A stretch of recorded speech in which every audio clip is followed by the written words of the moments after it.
Hello there. My name is Mackenzie. Welcome back to my channel, and thank you so much for being here. Today we're talking about my favorite authors. Well, my favorite authors, my almost favorite authors, and some potential favorites. We're working on it. So to me, a favorite author is someone that I have read 3 of their works. This would include standalones, but it would also include series. If there are 4 books in the series and I finish that series, I've still only read 1 of their work. A series is supposed to be a whole, parts of a whole.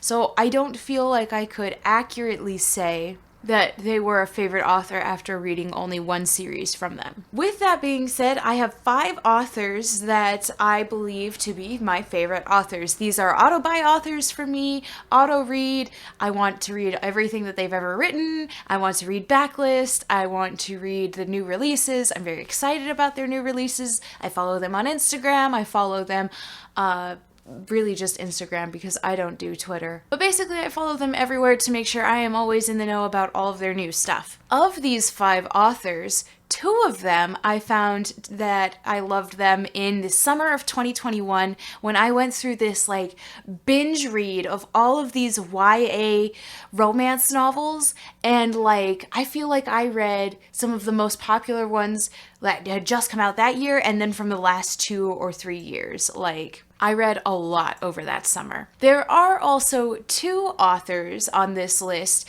who don't meet the 3 work mark only because they don't have 3 works out. So I've read 2 of their works, the 2 of their works have come out, I loved them both, and I'm just waiting. But it felt disingenuous to say that they weren't favorite authors because I loved everything that they came out, and it's just 1 more work away. So I guess we can start with those 2 authors. One of them you will know if you have been following my channel is Erin Morgenstern. I love her. I love everything about these books. These books are everything to me.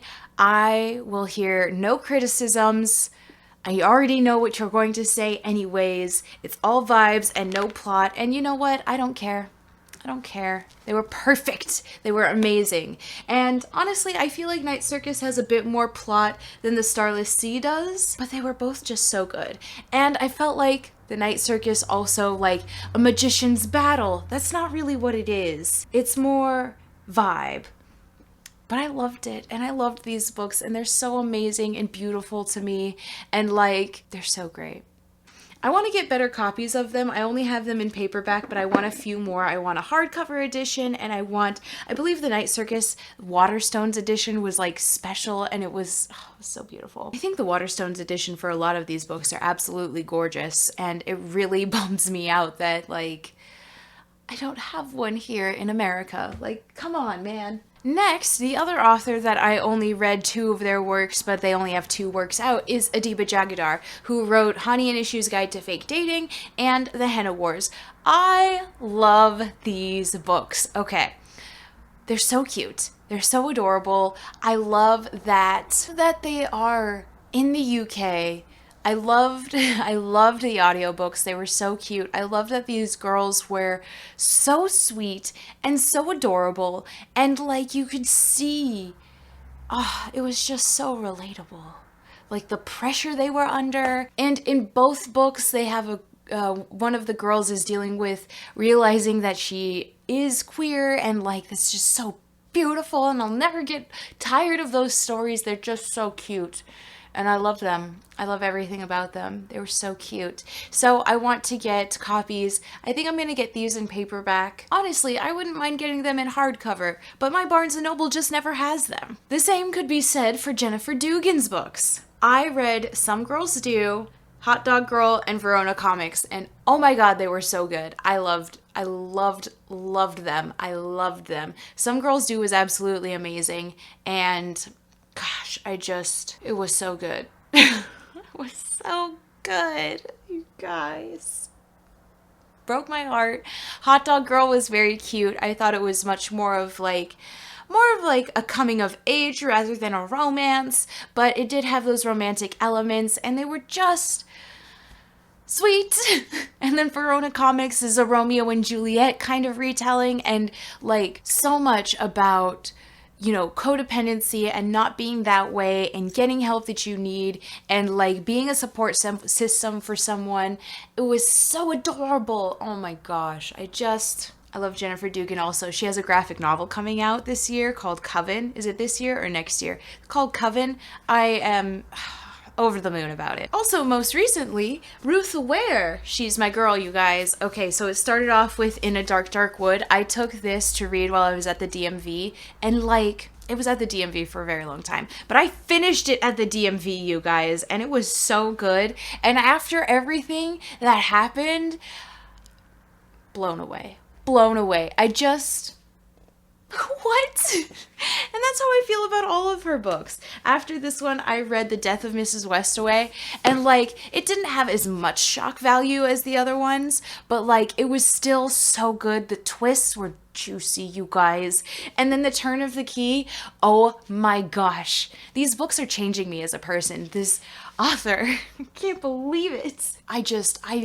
I'm so glad I have more of her because these were just so amazing. I only have 2 more of her, and then I need to get One by One in paperback, so that way I can add it to my collection. So I have The Woman in Cabin 10 and The Lying Game, and you know what? I'm just gonna take my sweet time getting through these because they're so good, you guys. So good. And like, I love it because I knew I liked mystery. I knew I liked thriller. I knew I liked these genres. I don't like a lot of the male authors that write in these genres, almost for a fact, but I knew I liked these genres. I'm so happy. And then finally, you probably know, but it's Silvia Moreno-Garcia, you guys. Like, I've read 4 of her works. This is the author that I've read the most works of, even loving them, not loving them. I freaking adore her. Her writing is amazing, and oh my gosh, every single one of these books tears my heart out. I can't, you guys. So good. So good. And like, even this one, Certain Dark Things, this was like much more noir than the other ones, but it was so enticing and sad and tragic and lovely and beautiful, and how am I supposed to live? The only thing worth living for is good books. And like, it was at this point, after getting 4 paperbacks and waiting and waiting and waiting and waiting and waiting and waiting and waiting, that I eventually caved and decided that we will continue this journey in hardcover. And you know what? We might even go back. I might even go back and get Mexican Gothic in hardcover as well, because I do enjoy the book, and that was just, horrendous. But I really think The Beautiful Ones so far has been my favorite. Ooh, that's what I should do. Let's go back and rank them. I can't rank Erin Morgenstern, though.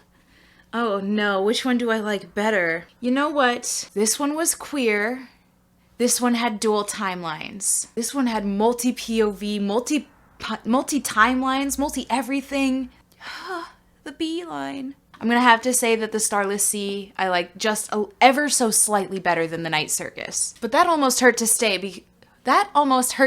because of the nostalgia value, though. For Adiba Jaigirdar, I'd say that I think I liked the Henn Wars better than Hani and Ishu's Guide to Fake Dating, but only ever so slightly.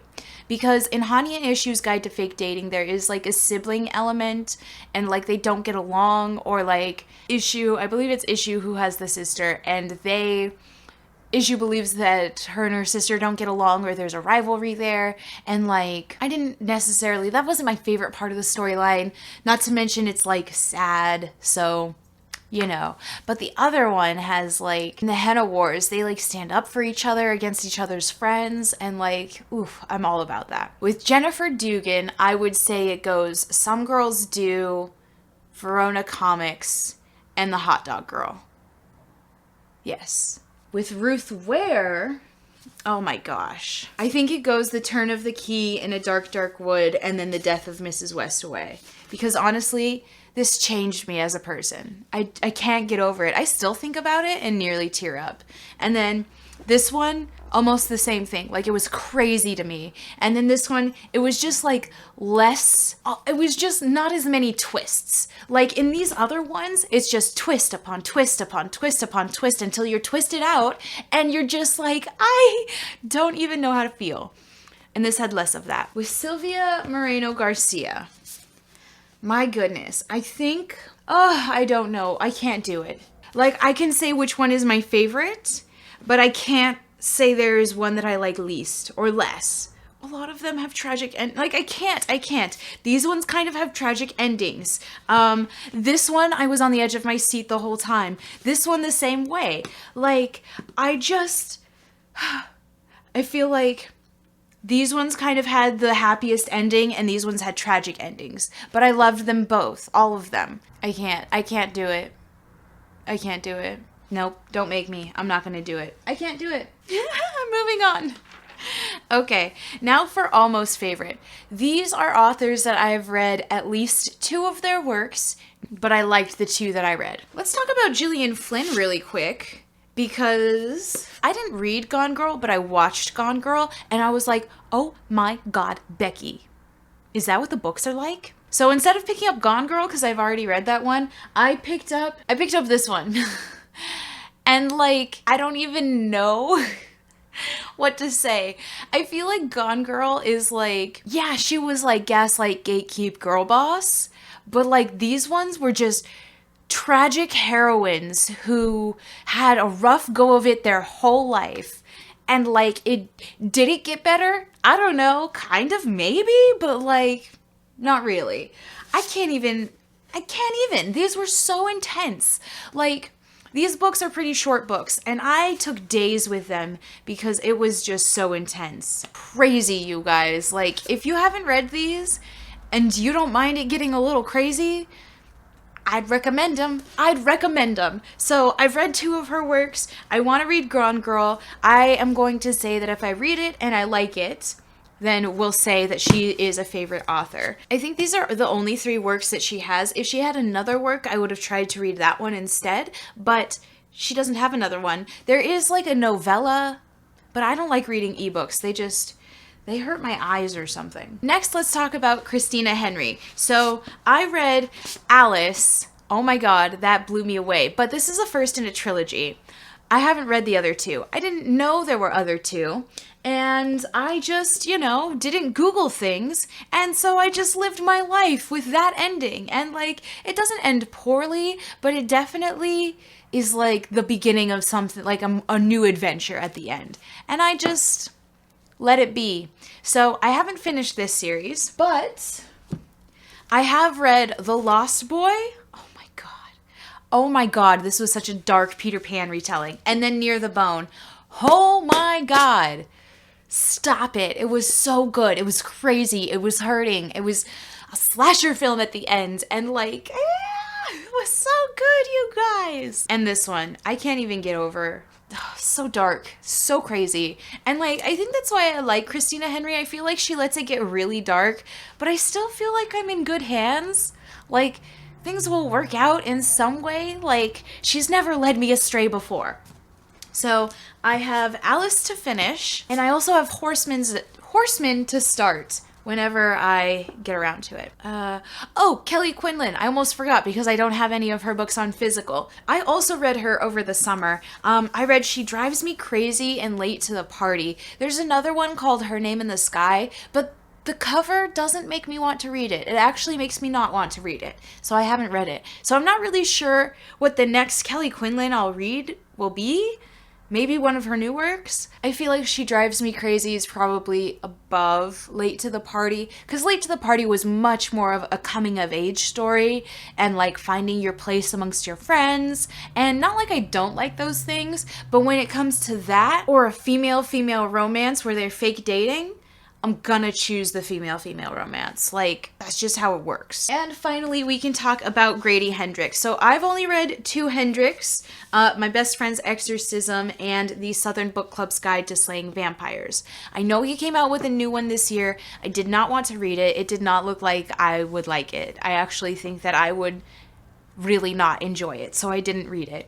And I think that Hendrix is one of those where I will only ever like a certain few, maybe like Stephen King, where like some of it seems like I could potentially like that one about the rock band where they sell their souls, but I'm definitely not going to like Last Girl Support Group Like, I know I'm not gonna like that. And I think there's another one that I don't think that I'll like either that's already out. I don't know the next Hendrix that I read will be. Hopefully it'll be good, though. Now, I have 3 potentials.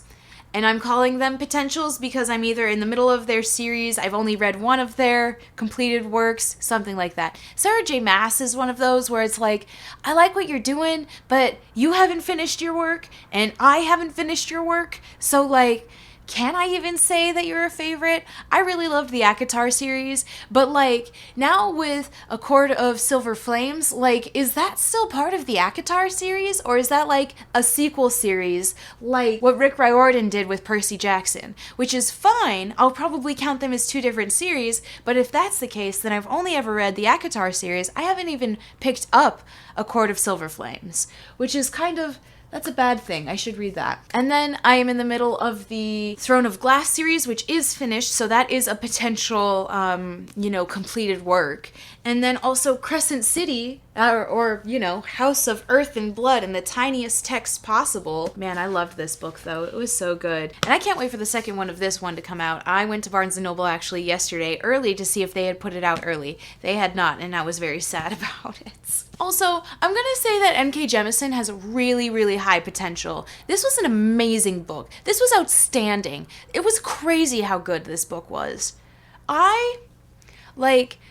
She did this thing where she did Lovecraftian stuff, and, like, she mixed it with, like, much more, like, I don't know, it felt real, and, like, I don't know. It was so good. It was so amazing. Not to mention the fact that I have the Broken Earth trilogy at my disposal whenever I need it, so that way she could potentially become an almost favorite instead of a potential. And the last author that I'm going to talk about today is Ms. V. Schwab. Hello. Late to the train, I know. I truly loved Addie LaRue. I felt like this made me feel seen, made a lot of my experiences feel acknowledged, and, like, I didn't feel so alone, and, like, it was so it was a balm for my soul. It was so good. And, like, with a tragic ending, like, I just... so good. Perfect, in fact. So, I've only read one of hers. I do have A Darker Shade of Magic that I have not started to read. I always say this. I don't like the Grey London and the Red London and the Black London and the White London. It just seems so silly. But I think that I will really enjoy this. I feel like fan art really pulls me into books when I'm not sure if I'm going to like it or if I'm even going to read it. Fan art really gives me that push to start. So I feel like I'm going to get this started soon, especially considering the other 2 books are actually out.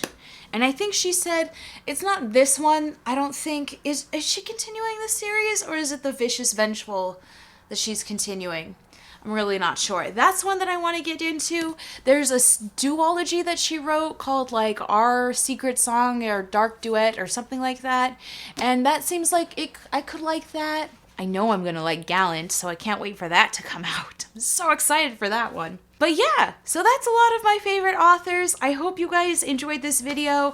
I hope you found something maybe that you like. Let me know down in the comments your favorite authors, potentials, possibilities, what you think of a favorite author is to be, what your definition of a favorite author is, and I will just see you guys in the next one. I hope you enjoyed this video. I hope you have a good rest of your day, and I hope to see you in the next one. Bye!